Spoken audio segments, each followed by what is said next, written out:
नमस्कार, यो हो समाचारमा स्वागत छ। म दिपेश घिमिरे। म शशि नेपाल। सुरु गरौँ अहिलेसम्मका प्रमुख समाचारबाट।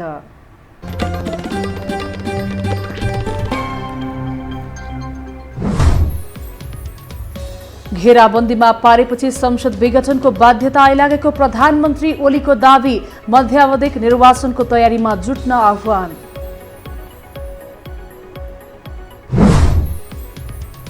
राजनीतिक दलभित्र संसद पुनर्स्थापना र निर्वाचनबारे मतभेद बढ्यो। पार्टी फुटको पूर्व सन्ध्यामा आफ्नो पल्ला भारीका लागि नेकपामा गुट भेला। संसद विघटन संविधानमाथिको गम्भीर प्रहार भएको प्रमुख तीन दलको निष्कर्ष। सरकारको कदम विरुद्ध सर्वोच्चमा 11वटा रिट दर्ता। 2 हप्तादेखि उखु किसानहरू काठमाडौँमा आन्दोलित। राजनीतिक अस्थिरताले उखु किसानको समस्या ओझेलमा।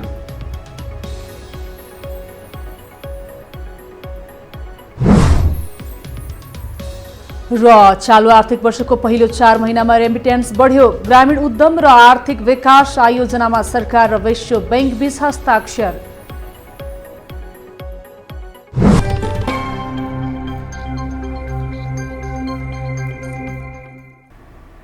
अब समाचार विस्तारमा।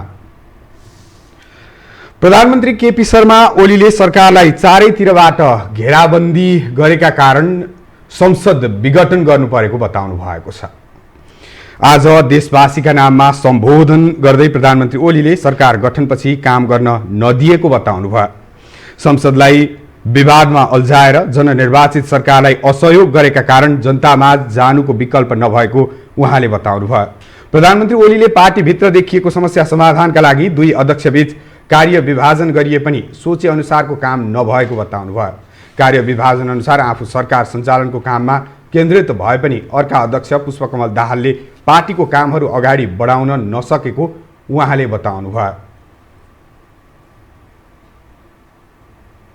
केही नेताहरूद्वारा निरन्तर रूपमा अस्थिरताका सन्देश र प्रयास जारी रहे।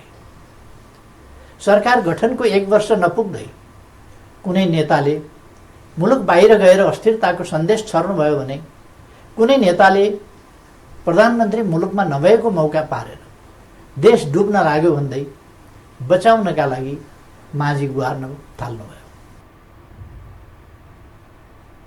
पार्टीको घोषणापत्र अनुसारको अभिभारा पूरा गर्न मन्त्रीमण्डल विस्तार गर्न खोज्दा पनि आफ्नो र पराईको कित्ताकाट गरी अगाडि बढ्न नदिएको उहाँले बताउनु भयो।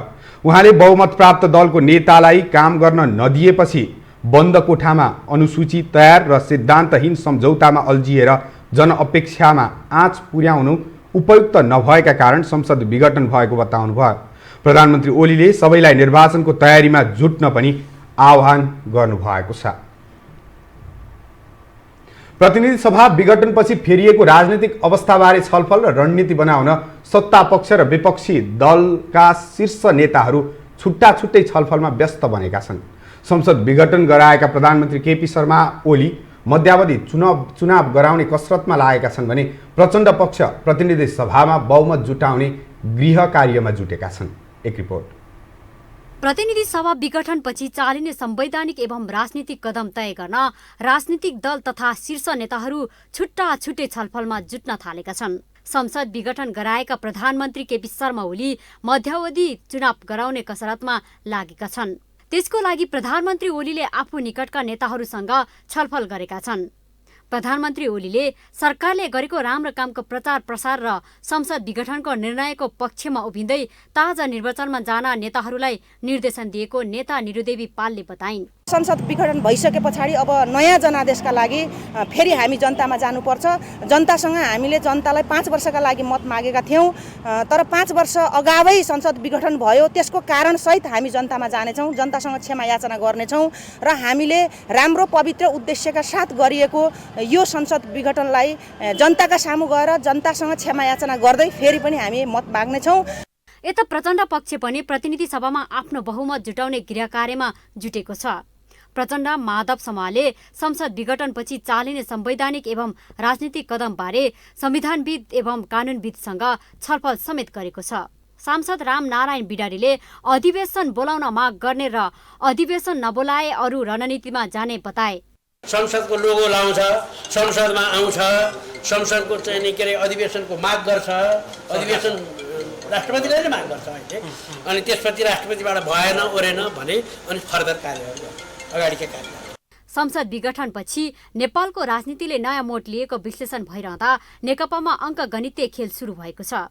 आफ्नो पक्षमा संसदीय दलका नेता कसरी तान्ने भन्ने विषयमा ओली प्रचण्ड केन्द्रित बनेको देखिन्छ। उता प्रमुख प्रतिपक्ष नेपाली काङ्ग्रेस सहित जसपा राप्रपा लगायतका दलहरू पनि रणनीतिमा लागेका छन्। अब बाँकी समाचार। निर्वाचन प्रधानमन्त्री केपी ओलीको सिफारिसमा राष्ट्रपति विद्यादेवी भण्डारीले संघीय संसदको प्रतिनिधि सभा विघटन गरेपछि राजनीतिक वृत्तमा नयाँ तरङ्ग उत्पन्न भएको छ।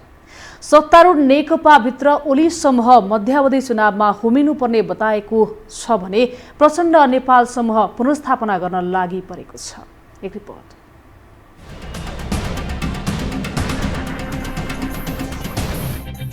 आइतबार प्रधानमन्त्री केपी शर्मा ओलीले संघीय संसदको प्रतिनिधि सभा भङ्ग गरेपछि नयाँ जनादेशका लागि निर्वाचनमा जाने तय भएको छ। नेकपा भित्रको आन्तरिक किचलो व्यवस्थापन गर्न नसकी प्रतिनिधि सभा विघटनको हदसम्म पुगेका ओली विरुद्ध उनकै पार्टीका असन्तुष्ट पक्षदेखि विपक्षी दलहरूले चर्को विरोध गरेका छन्। आगामी वैशाख 17मा पहिलो चरण र 27मा दोस्रो चरणको निर्वाचनको तयारीमा ओली जुटिरहँदा कार्यकारी अध्यक्ष पुष्पकमल दाहाल र वरिष्ठ नेता माधव कुमार नेपाल पक्षले भने संसद विघटन असंवैधानिक भएको भन्दै पुनर्स्थापना हुनेमा विश्वास व्यक्त गरेको छ। जनताले नेकपालाई दिएको बहुमतको अपमान प्रधानमन्त्रीबाट भएको भन्दै संसद पुनर्स्थापना गरेर मध्यावधि निर्वाचन खारेज हुने दाबी दाहाल नेपाल पक्षको छ। संसद त विघटनको ठाउँै छैन, पुनर्स्थापना हुन्छ। त्यसपछि चाहिँ उहाँले गल्ती महसुस गर्नुभयो, छिटै हुन्छ। गल्ती महसुस गर्नु भएन, अलिकति समय लिन्छ र पुनर्स्थापना हुन्छ र 2 वर्ष यो संसद चल्छ अनि नियमित गतिमा 2 वर्षपछि निर्वाचन हुन्छ र संविधान अनुसार देश अगाडि, राजनीति अगाडि जान्छ। प्रधानमन्त्रीले संसद विघटन गरेपछि आइतबार नै नेकपाको स्थायी कमिटीले उनी विरुद्ध अनुशासनको कारबाही गर्ने निर्णय गरेको छ। सोमबार दुवै समूहले आफ्नै पक्षको गुडगत भेला गरेर कार्यकर्तामाझ ब्रिफिङ गरेका छन्। प्रचण्ड समूहले ओलीको कदम विरुद्ध कडा प्रतिवाद गर्न र संसद पुनर्स्थापनाका लागि पर्न निर्देशन दिएको छ भने ओलीले आफू पक्षका नेताहरूलाई निर्वाचनमा होमिन निर्देश गरेका छन्। तर प्रधानमन्त्रीलाई पार्टीले कारबाहीको तयारी गरिरहेका बेला त्यस अगावै पार्टी विभाजन गर्न सक्ने आकलन उनी निकट नेताहरूको छ। यसअघि नै निर्वाचन आयोगमा दर्ता भएको एमाले नामको पार्टीमा आबद्ध हुने गरी निर्णय हुन सक्ने सोमबार बालुवाटारको छलफलमा सहभागी भएका एक नेताको भनाइ छ। प्रधानमन्त्री ओलीलाई यो हदसम्म पुर्याउने काम पार्टीकै नेताहरूले गरेको ओली पक्षका नेताहरूको जिकिर छ। यो बीचबीचमा गर्ने असंवैधानिक खास उहाँहरूले गर्नुभएको निर्वाचित पार्टी अध्यक्ष हटाउने, निर्वाचित प्रधानमन्त्री हटाउने, आफू कुनै योगदान गर्न नसक्ने अनि अर्काले बल्ल बल्ल बटुलेर लिएर आइदिया जनमतमाथि उसैलाई स्वीकार गर्ने भएपछि लोकतन्त्रै खतरामा पर्ने भयो। त्यसैले लोकतन्त्र बचाउन के गर्ने त भन्दा जनताले फैसला गर्ने, सक्यो कुरा। स्थायित्व, समृद्धि, सुशासन र विकासको नारा दिएर पूर्व एमाले र माओवादी चुनावी तालमेल सहित जनतामाझ गएका थिए। जनताले करिब 2/3 मत सहित विजय गराएपछि 2075 साल जेठ 3 गते पार्टी एकता भई नेकपा बनेको हो। जनताले स्थायित्वकै लागि भनेर 5 वर्षका लागि नेकपालाई बहुमत दिए पनि आन्तरिक किचलोका कारण प्रतिनिधि सभा विघटन हुन पुगेको छ। स्थिर सरकारको नारा दिएर मत पाएका नेकपा नेताहरू अब कुन मुख लिएर जनतामा जान्छन् भन्ने प्रश्न पनि टडगारो रूपमा उठेको छ। यो हो टेलिभिजनका लागि क्यामेरामा डीबी मगर र सिरज श्रेष्ठका साथमा सन्तोष सुब्बी थापा, काठमाडौँ।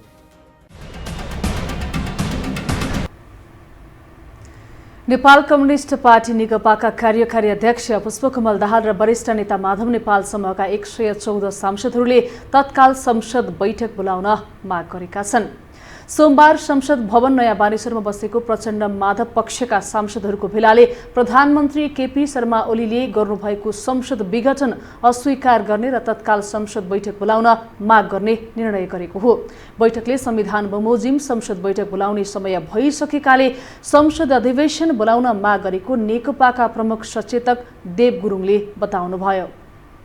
संसदको अधिवेशन बोलाउनु पर्ने समय भइसकेकोले संसदको अधिवेशन अविलम्ब आह्वान गर्न यो बैठक माग गर्दछ। नेपालको संविधान बमोजिम प्रतिनिधि सभालाई विघटन गर्ने अधिकार प्रधानमन्त्रीलाई रहेको छैन। प्रधानमन्त्रीको प्रतिनिधि सभाको कथित विघटन गर्ने कदम र राष्ट्रपतिको स्वीकृतिलाई अस्वीकार गर्दै प्रतिनिधि सभाको नियमित कार्य अगाडि बढाइनुपर्छ भनी यो बैठक जोरदार माग गर्दछ। बैठकले संविधान अनुसार प्रतिनिधि सभालाई विघटन गर्ने अधिकार प्रधानमन्त्रीसँग नभएको ठहर गर्दै विघटन गर्ने कदम र राष्ट्रपतिको स्वीकृतिलाई अस्वीकार गर्दै संसदको नियमित कार्य अघि बढाउन माग गरेको हो। सांसदहरूको अर्को भेला बुधबार बोलाइएको छ। हामीसँग समाचार बाँकी नै छन्, अहिलेलाई विश्राम।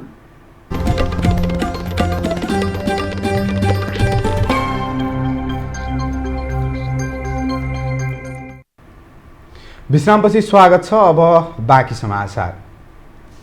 संसद विघटन गर्ने सरकारको कदमबारे छलफल गर्न बसेको प्रमुख 3 दलको बैठकले संसद विघटन संविधानमाथिको आक्रमण भएको निष्कर्ष निकालेको छ।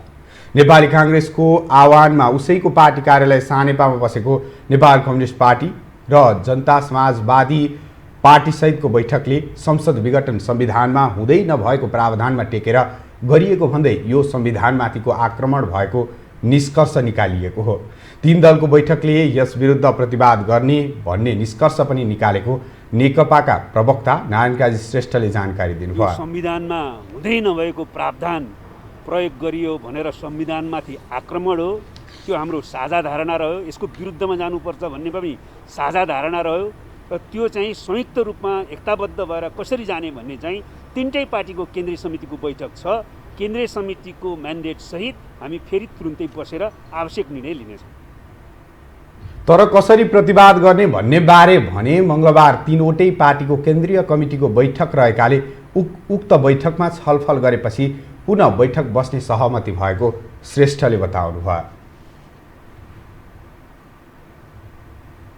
प्रतिनिधि सभा विघटन गर्ने सरकारको कदम विरुद्ध सर्वोच्च अदालतमा 11वटा रिट दर्ता भएका छन्। आइतबार र सोमबार अदालतमा पेश भएका 11वटा रिट दर्ता भएको हो। 13वटा रिट पेश भए पनि 11वटा मात्र दर्ता भएको छ। ती रिटमाथिको पेशी बुधबारका लागि तोकिएको छ। सबैजसो रिटमा संसद विघटन असंवैधानिक भन्दै खारेज गर्न माग गरिएको छ।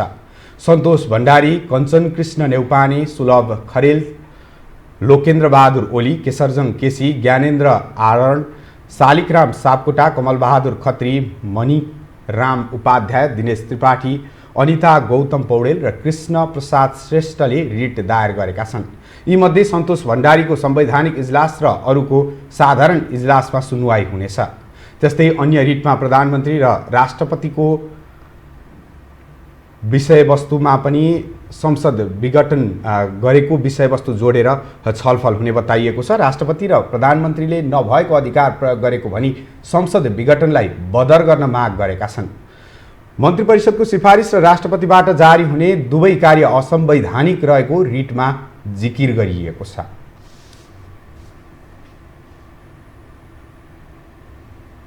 अब बाँकी समाचार। नेपाल कम्युनिस्ट पार्टी नेकपाका दुवै पक्षले भोलिका लागि केन्द्रीय कमिटी बैठक बोलाएका छन्। प्रधानमन्त्री केपी शर्मा ओलीले भोलि बिहान 9 बजेका लागि बालुवाटारमा केन्द्रीय कमिटी बैठक बोलाएका छन्। त्यस्तै अध्यक्ष पुष्पकमल दाहाल पक्ष र वरिष्ठ नेता माधव कुमार नेपाल पक्षधर केन्द्रीय कमिटी नेताहरूको बैठक कार्की ब्याङ्कलेट बबरमहलमा बोलाएका छन्। यसअघि सोमबार ओली पक्षले आफ्ना सांसदहरूको भेला बालुवाटारमा बोलाएका छन् भने दाहाल नेपाल पक्षले संसद भवन बानेश्वरमा दिउँसो 1 बजे भेला बोलाएका छन्। प्रधानमन्त्री केपी शर्मा ओली संसद विघटन गरेर राजनीतिक खिचातानीमा व्यस्त छन् भने वर्षौंदेखि आफूले उत्पादन गरेको वस्तुको मूल्य नपाएर सरकारलाई गुहार्दै उखु किसान काठमाडौँको माइती घरमा छन्। तर उनीहरूको गुनासो सुनवाई गर्ने कोही छैन, कसैले चासो पनि देखाएका छैनन्। एक रिपोर्ट। वर्षौंदेखि चिनी उद्योगीले समयमा रकम नदिएको पीडा भोग्दै 9 दिनदेखि उखु किसानहरू भुक्तानीको माग गर्दै काठमाडौँको माइतीघर मण्डलामा आन्दोलनरत छन्। चिनी मिलबाट आफूहरूले पाउनुपर्ने भुक्तानी दिलाइदिने जिम्मेवारी सरकारले नलिँदासम्म आन्दोलन जारी राख्ने उखु किसानहरूको दाबी छ। सरकार भने राजनीतिक खिचातानीमा व्यस्त छन्, तर किसानहरू भने संसद विघटनले कुनै असर नगर्ने बताउँछन्। बरु मर्न तयार छौं तर पैसा नलि घर नफर्किने उनीहरूको अठोट छ। हामीले त पैसा पाउनु पर्ने, यो सङ्कट विघटनले हामीलाई केही असर पार्दैन। यो त तपाईँको आर पारको लडाइँ हो, या त हाम्रो पैसा चाहियो या त हामी शहीद भएर जान्छौँ यहाँ गएर। चिनी मिल सञ्चालक र सरकारले पटक पटक झुट्टो आश्वासन दिएकाले यसपटक सरकारले मिति तोकेर भुक्तानीको जिम्मा लिए आन्दोलनको स्वरूप फेर्न सकिने किसानहरू बताउँछन्। माग हामीहरूलाई हेर्छ, किनकि भने नेपाल सरकार त छ नि, संसद विघटन भइहाल्यो। हाम्रो लडाइँ त अब नेपाल सरकारसित छ। नेपाल सरकारको त कुनै त जिम्मेवार व्यक्ति त हुन्छ, त्योसित हामी नेपाल सरकारसित हामीहरूको लडाइँ छ। और सरकारसित हामीहरू पैसा लिन्छौँ, अब पैसा लिएर अनि मात्र जान्छौँ। अब किसानको खातामा पैसा नआउँदासम्म सरकारको भनाइमा ढुक्क हुन नसक्ने उनीहरू बताउँछन्। संसद विघटनले उनीहरूलाई केही असर नगर्ने, जनताको मेहनतको पैसा दिनुपर्ने उनीहरूको भनाइ छ। संसदको हाम्रो सरकार होइन नि, हाम्रो जनताको कुरा हो। जनताको मेहनतको पैसा दिनु पर्यो। यहाँ सरकारको कुरा छ, के गर्दैन यहाँको नीति छ, यहाँ कैबिनेटबाट के गर्ने यहाँको कैबिनेटको निर्णय छ। तर हाम्रो किसानको त काम गरेको जवाबदारी चाहियो। उनीहरूको आन्दोलनमा एकबद्धता जनाउने पनि छन्। जुन सरकार आए पनि किसानको मर्कालाई कसैले नबुझ्ने कतिपयको बुझाइ छ। यो किसानको मर्कालाई यो अहिलेको सरकारले भनौँ, अहिलेको राज्य व्यवस्थामा जोसुकै आए पनि कसैले पनि बुझ्दैन। किन बुझ्दैन भने जसरी हाम्रो देशबाट यो परिवर्तन जुन आयो नि देशमा, प्रजातन्त्रको लागि हामी पनि लडेको हो होइन सबैजना। तर यो परिवर्तनले कस्तो भनेदेखि एउटा डिजाइनमा आएको रहेछ परिवर्तनहरू होइन। नेपालमा दलाल उद्योगी भएको कारणले गर्दा वर्षौंदेखि किसानको माग पूरा हुन नसकेको सरोकारवाला बताउँछन्। किसानहरूको पक्षमा राज्य जिम्मेवारी भए यो संसद विघटनले कुनै असर नगर्ने उनीहरू बताउँछन्। राज्य त छ नि त, कहाँ राज्य त अविच्छिन्न हुन्छ। राष्ट्रिय सभा छ त्यसैको लागि होइन। प्रतिनिधि सभा विघटन भयो भने राष्ट्रिय सभा छ, राज्य छ होइन। राज्यले पेमेन्ट गर्ने हो नि, कुनै व्यक्तिले होइन नि, कुनै मन्त्रीले पेमेन्ट गर्ने होइन नि। राज्य जिम्मेवार हुनु पर्यो किसानहरूको पक्षमा। किसानहरूलाई रुवाउनु भएन कसैले पनि। सरकारले गत वर्ष पुस 18 गते करिब 1 महिनाभित्र रकम भुक्तानी गर्ने गरी किसान र उद्योगीबीच सम्झौता गराएको थियो। 1 वर्ष पुग्नै लाग्दा पनि रकम नपाएपछि किसानहरू आन्दोलनमा उत्रिएका हुन्। यो हो टेलिभिजनका लागि क्यामेरामा शिर श्रेष्ठका साथमा लीलामाया ठटाल, काठमाडौँ।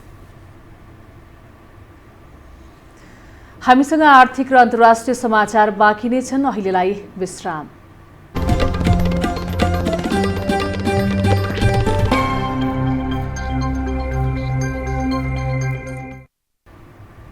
विश्रामपछि स्वागत छ। अब पालो आर्थिक समाचारको।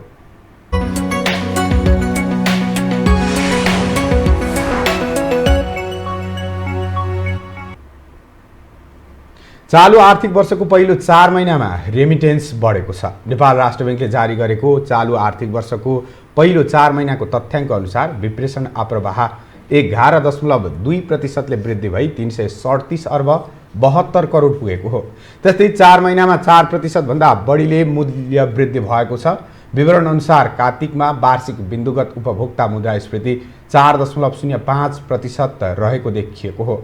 समीक्षा महिनामा खाद्य तथा पेय पदार्थ समूहको मूल्य स्फीति 5.73% र गैर खाद्य तथा सेवामूलकको मुद्रास्फीति 2.75% रहेको छ। त्यसैगरी नेपाल सरकार र विश्व बैंक बीच ग्रामीण उद्यम र आर्थिक विकास आयोजनाका लागि वित्तीय सम्झौता पत्रमा हस्ताक्षर भएको छ। आज अर्थ मन्त्रालयमा आयोजित एक कार्यक्रमका बीच करिब 9 अर्ब 50 करोड रुपियाँ अर्थात् 8 करोड अमेरिकी डलर बराबरको आयोजनामा हस्ताक्षर भएको हो। सम्झौता पत्रमा नेपाल सरकारका तर्फबाट अर्थ मन्त्रालयका सचिव शिशिर कुमार ढुङ्गाना र विश्व बैंकका तर्फबाट मालदिप्स, नेपाल र श्रीलङ्काका लागि राष्ट्रिय निर्देशक फरिस हदाद जरभोसले हस्ताक्षर गर्नुभएको छ। यो आयोजना प्रदेश 1, प्रदेश 2, बागमती प्रदेश, गण्डकी प्रदेश, लुम्बिनी प्रदेश र सुदूरपश्चिम प्रदेशका मुख्य आर्थिक करिडोरमा कार्यान्वयन हुनेछ।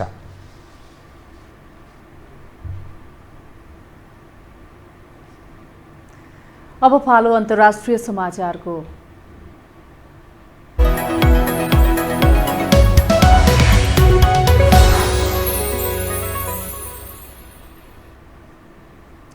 जापानको मन्त्री परिषदले सन् 2021 का लागि 10 खर्ब अमेरिकी डलरको बजेट स्वीकृत गरेको छ। यो पछिल्लो 9 वर्षदेखिको सबैभन्दा ठूलो बजेट हो। कोरोना भाइरस संक्रमण र स्वास्थ्य सेवा प्रणालीमा चुनौती थपिएको भन्दै सरकारले 10 खर्ब डलर छुट्याएको जनाएको छ। जापानी अर्थमन्त्री तारो आसोले कोरोना भाइरस संक्रमण रोक्नुपर्ने, अर्थतन्त्रको पुनरुत्थान गर्नुपर्ने तथा देशको आर्थिक स्वास्थ्यमा सुधार ल्याउनुपर्ने चुनौती रहेको बताएका छन्। जापानको प्रस्तावित बजेटमा 33 अर्ब येन रक्षाका लागि छुट्याइएको छ।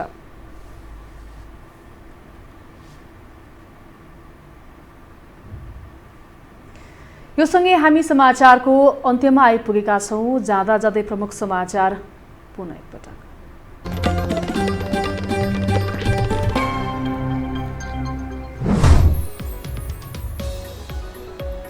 घेराबन्दीमा पारेपछि संसद विघटनको बाध्यता आइलागेको प्रधानमन्त्री ओलीको दाबी। मध्यावधिक निर्वाचनको तयारीमा जुट्न आह्वान। राजनीतिक दलभित्र संसद पुनर्स्थापना र निर्वाचनबारे मतभेद बढ्यो।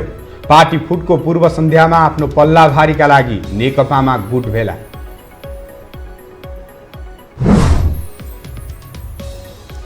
संसद विघटन संविधानमाथिको गम्भीर प्रहार भएको प्रमुख 3 दलको निष्कर्ष। सरकारको कदम विरुद्ध सर्वोच्चमा 11वटा रिट दर्ता।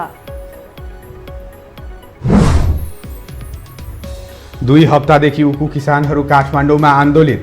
राजनीतिक अस्थिरताले उखु किसानको समस्या ओझेलमा।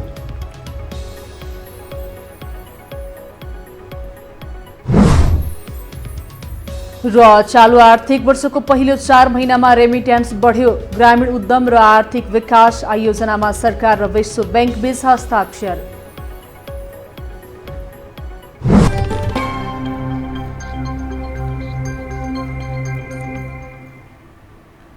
हवस् त यो समाचार सकियो। समाचार बुलेटिनका साथै यो टेलिभिजनका सम्पूर्ण कार्यक्रम यो टेलिभिजन.com, यो खबर.com, युट्युब र फेसबुकमा पनि पढ्न र हेर्न सक्नुहुनेछ। मोबाइलमा यो टिभी एप डाउनलोड गरी हामीलाई प्रत्यक्ष हेर्न सक्नुहुनेछ। तथ्यसहितको निष्पक्ष समाचारका लागि यो टेलिभिजन हेर्दै गर्नुहोला। नमस्कार।